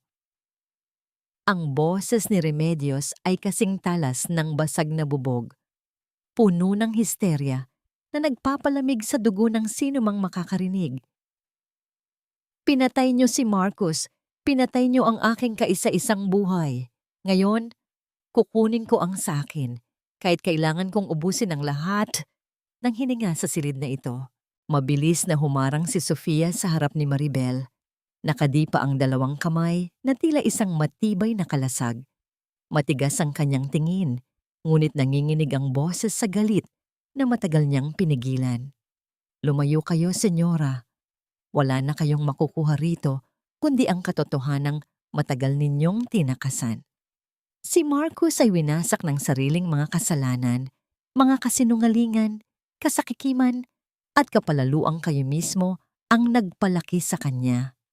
Humakbang pa siya palapit, mas lalong pinoprotektahan si Maribel. Hindi namin hahayaang hilahin ninyo pa siya sa dilim na kayo ang gumawa.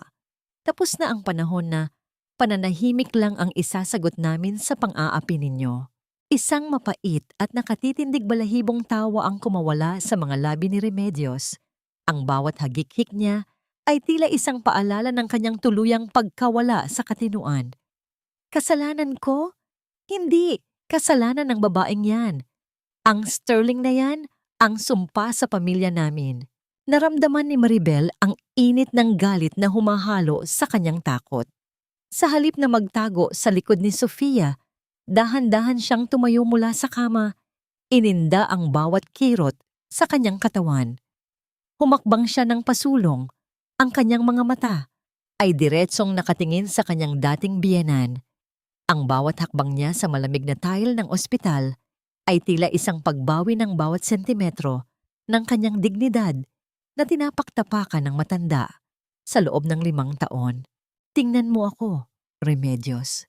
Ang malamig na utos ni Maribel, ang kanyang tinig ay hindi nanginginig. Ito ay may awtoridad na kasing tigas ng marmol. Tingnan mo ang babaeng tinawag mong Alila. Tingnan mo ang babaeng binalak mong patayin ang anak. Sa tingin mo ba ay hahayaan kitang hawakan kahit ang dulo ng kumot ng batang ito? Ang batang ito ay hindi mo dugo. Siya ay aking dugo at laman. At ang tanging bagay na makukuha mo sa kanya ay ang katotohanang hinding-hindi niya malalaman na nagkaroon siya ng isang lola na kasing sama mo. Napatigil si Remedios. Ang kanyang panga ay nangatal. Ang matatag na pananalita ni Maribel ay tila isang hindi nakikitang sampal na nagpatahimik sa kanyang histerya. Sa gitna ng katahimikan, narinig ang malalakas na yabag ng mga botas sa pasilyo. Ang mga tauhan ng ospital at ang mga pulis ay nagsimulang pumasok. Ngunit bago pa man sila makalapit, isang matunog na pagkasa ng bakal ang narinig mula sa pintuan. Pumasok si Victor Sterling. Ang kanyang tungkod ay bumaon sa sahig ng may matinding puwersa. Ang kanyang mga mata ay hindi nakatingin sa panganib, kundi sa kanyang anak na matapang na nakatayo sa harap ng kaaway. Bitawan mo ang iyong hawak, Remedios. Wala ka na ng baraha. Ang iyong buong buhay ay tapos na. Ang tanging naghihintay sa iyo ay ang madilim na selda kung saan walang makakarinig sa iyong mga panalangin. Sa isang iglap, tila nawalan ng lakas si Remedios. Ang kanyang mga balikat ay bumagsak at ang matalim na bagay ay nahulog mula sa kanyang mga kamay. Lumikha ng isang matunog na kalansing sa sahig na tila hudyat ng kanyang huling pagsuko. Napaluhod siya, humahagulgol habang tinatawag ang pangalan ni Marcos. Ang bawat hikbi niya ay tila ang huling bakas ng isang imperyong itinayo sa ibabaw ng kasinungalingan at pang-aapi. Habang hinihila ng mga awtoridad, si Remedios palabas ng silid. Naramdaman ni Maribel ang biglang pagdaloy ng isang mainit na likido sa kanyang mga binti. Ang bawat kalamnan sa kanyang katawan ay tila piniga ng isang dambuhalang kamay. Napahawak siya nang mahigpit sa braso ni Sofia. Ang kanyang paningin ay nagsimulang maging malabo. "Maribel, anong nangyayari?" Ang sigaw ni Sofia. Ang boses ay puno ng takot. Ang bata. Ang mahinang tugon ni Maribel. Ang kanyang paghinga ay naging mabilis at paputol-putol. "Sofia, lalabas na siya." Ang buong silid ay muling binalot ng kaguluhan.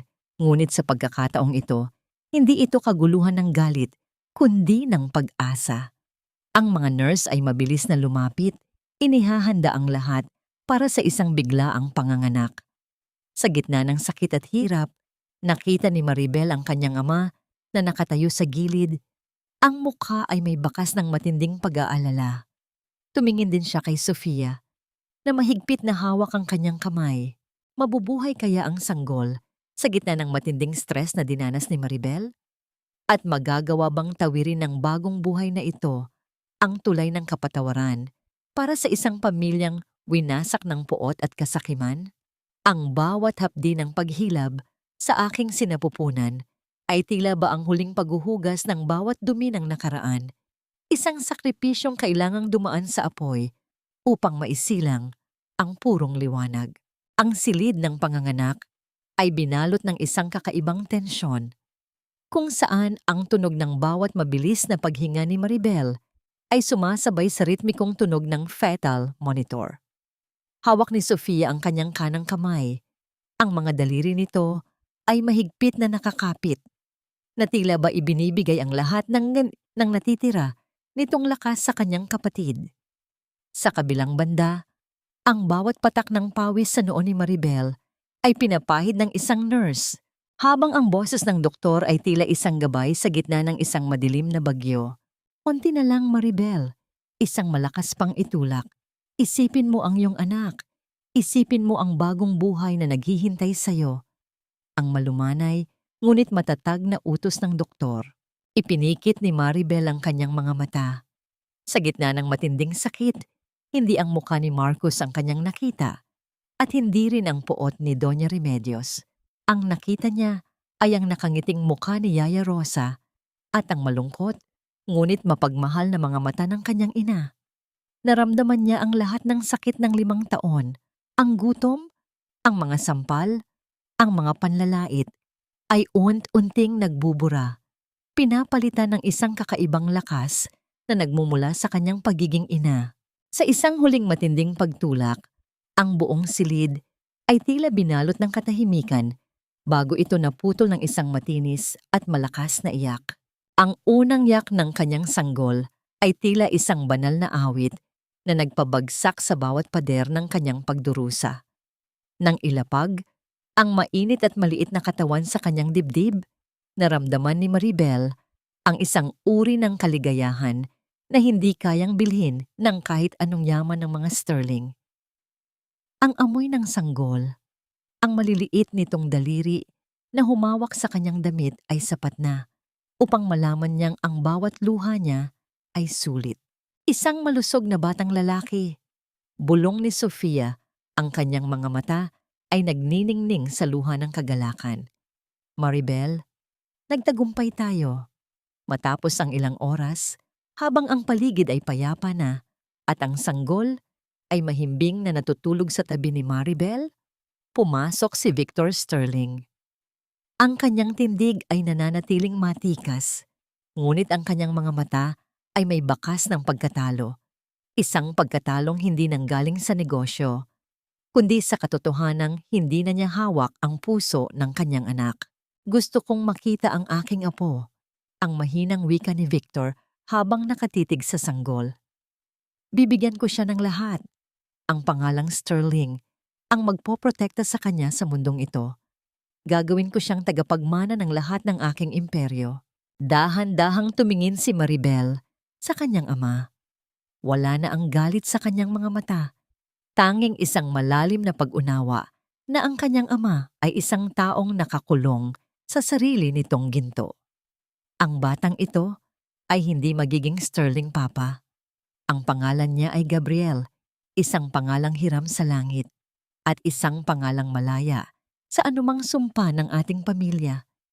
Palalakihin ko siya kasama ni Sofia, malayo sa iyong kapangyarihan at malayo sa iyong kontrol. Napatigil si Victor. Ang katahimikan sa pagitan ng mag-ama ay tila isang malawak na karagatan na hindi na kailanman matatawid. Iiwan mo ang lahat, ang yaman, ang seguridad. Nahanap ko na ang tunay na seguridad, Papa. Ang sagot ni Maribel habang nakatingin kay Sofia. Ang seguridad ay hindi nasa bangko. Ito ay nasa katotohanan na mayroon akong pamilyang handang lumaban para sa akin nang walang anumang kapalit. Maaari mong itabi ang iyong ginto dahil ang anak ko ay mayroon ng kayamanang hinding-hindi mo mauunawaan. Tinalikuran sila ni Victor nang walang pasintabi. Ang kanyang mga yabag ay uent-unting naglaho sa pasilyo. Kasabay ng pagtatapos ng kanyang impluwensya sa buhay ni Maribel. Sa huling pagkakataon, ang pintuan ng silid ay sumara ng tahimik. Iniiwan ang dalawang magkapatid sa loob ng kanilang bagong santuaryo.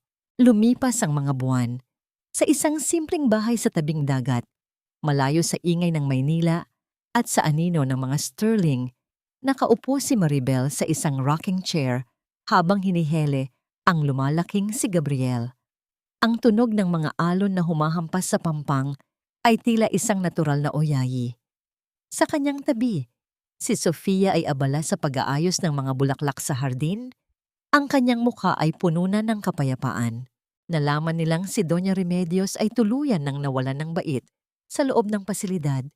Paulit-ulit na tinatawag ang pangalan ni Marcos at humihingi ng tawad sa isang aninong hindi naman sumasagot. Ang mansyon ni na Marcos ay ginawa ng isang shelter para sa mga inaping kababaihan, isang paraan ni Maribel upang bigyang pugay ang sakripisyo ni Yaya Rosa.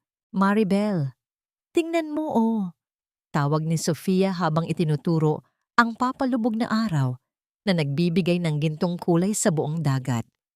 Ang ganda ng bukas, no? Ngumiti si Maribel. Ang kanyang puso ay puno ng pasasalamat. Ang bawat sugat ng nakaraan ay naging mga pilat na lamang na nagpapaalala sa kanya ng kanyang katibayan. Oo, Sofia. At sa pagkakataong ito, wala nang lihim, wala nang takot. Tayo na ang susulat ng sarili nating kwento. Habang ang huling sinag ng araw ay naglalaho, ang tanging maririnig sa paligid ay ang mahinang tawa ni Gabriel at ang bulong ng hangin na tila nagbabasbas sa kanilang bagong simula. Ang nobelang sinimulan sa luha at pang-aapi ay nagtapos sa isang matamis at payapang ngiti. Isang patunay na ang pag-ibig, kapag totoo at tapat, ay kayang bumuo muli kahit sa gitna ng pinakawasak na mga pangarap. Ang panahon ay hindi lamang isang gamot na naghihilom ng mga sugat.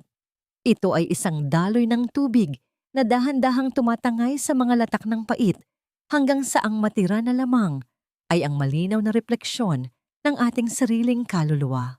1 taon na ang lumipas mula nang huling marinig ni Maribel ang tunog ng mga sirena ng pulis at ang histeryosong tawa ni Doña Remedios. Sa loob ng 1 taon, ang kanyang buhay ay naging kasing tahimik ng umaga sa tabing dagat ng Batangas, kung saan ang tanging orasan niya ay ang pagsikat at paglubog ng araw. Nakatayo siya sa beranda ng kanilang simpleng bahay bakasyunan. Pinagmamasdan si Sofia na tinuturuang maglakad si Gabriel sa malambot na buhanginan. Ang bawat tawa ng kanyang anak ay tila isang himig na nagpapagaan sa bawat bigat na dinala niya noon sa mansyon ng mga kontrabida. Madalas siyang tanungin ng kanyang sarili, napatatawad ko na ba sila? Sa tuwing tinitingnan niya ang mga pilat sa kanyang puso, alam ni Maribel na ang pagpapatawad ay hindi nangangahulugang pagbura sa alaala. Pinatawad niya si Marcus hindi dahil karapat-dapat ito sa kapatawaran, kundi dahil ayaw na niyang bitbitin ang bangkay ng galit sa kanyang paglalakbay. Pinatawad niya ang kanyang ama, si Victor, sa pamamagitan ng pag-unawa na ang kapangyarihan ay isang uri rin ng kapansanan na bumubulag sa puso. Ang tunay na kapatawaran ay ang hindi na pagpayag na diktahan ng nakaraan ng kanyang bukas. Nahanap na ba niya ang kapayapaan? Oo. Ang kapayapaang ito ay hindi nanggaling sa pagkakaroon ng bilyon-bilyong piso sa bangko, kundi sa kalayaang makapagluto ng pagkain na walang nanlalait, sa pagtulog ng walang takot na magising sa isang sampal, at sa pagyakap sa isang kapatid na dati ay itinuring niyang kaaway. Ang katahimikan ng kanyang isip ay ang pinakamahalagang yaman na hindi na ibigay sa kanya ng Sterling Group. Ang pagiging Maribel na may dangal ay mas matamis kaysa sa pagiging Ekaterina na may korona ngunit nakakulong sa gintong hawla. Ang aral na naiwan sa puso ni Maribel at sa sino mang nakarinig ng kanyang kwento ay simple lamang. Ang pagtitiis ay may hangganan at ang tunay na lakas ay hindi nasusukat sa kung gaano mo kayang lumaban, kundi sa kung gaano mo kayang bumangon at magsimula muli matapos kang durugin ng mundo. Ang pag-ibig ay hindi dapat humihingi ng sakripisyo ng iyong pagkatao. Ang tunay na pag-ibig ay nagpapalaya at nagpapalago. Dahan-dahang lumapit si Sofia, bitbit ang humihingal ngunit tumatawang si Gabriel. Maribel, tingnan mo ang anak mo. Kanina pa gustong abutin ng mga alon. Parang hindi napapagod. Kinuha ni Maribel ang anak at hinalikan ito sa noo. Ang amoy ng sanggol na humahalo sa alat ng dagat ay ang amoy ng kanyang tagumpay. Ganyan talaga ang mga Sterling, Sofia. Hindi sumusuko sa agos, pero sa pagkakataong ito, ang agos ang susunod sa amin. Habang papalubog ang araw at nagbibigay ng kulay kahel sa malawak na karagatan, tila narinig ni Maribel ang bulong ni Yaya Rosa sa hangin. Isang pagbabasbas na nagpapatunay na ang lahat ay nasa tamang lugar na. Ang nobelang sinimulan sa dilim ay tuluyan ng nagtapos sa isang nagniningning na liwanag.